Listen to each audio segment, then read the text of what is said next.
Hey guys, Monte Sandlin here. I wanted to jump on and do a review video of the HBA, the Home Business Academy.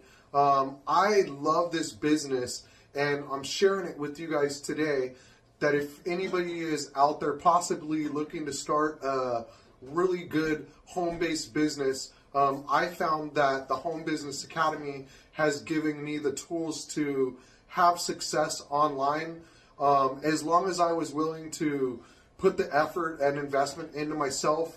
I love that the company gives me the proper tools to go out there and be effective online without having to build a team of thousands and thousands or of people to really make money.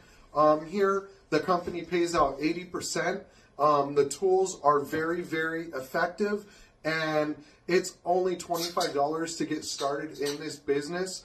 So I would highly recommend that you guys take a look at it. But more importantly than that, I think I also really love the fact that I've been able to gain enough success here that I fed over 1,000 children, hungry children. So we actually, some of our money that comes back into the company goes back out to feed starving children at the Feed My Starving Children. So I love the fact that not only am I helping myself, my team, and others, but I'm also able to help feed starving children. So if you guys are out there, I know I've heard a ton of horror stories of people like say that have started online businesses that have went out of business, or maybe people that have built up really good teams and then the company changed the comp plan or something like that.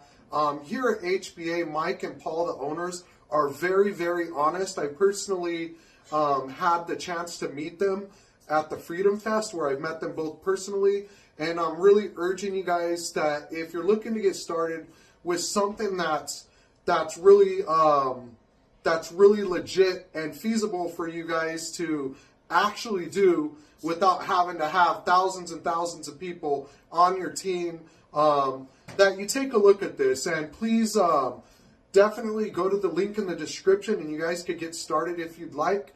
And again, I'd love to see you guys on the inside.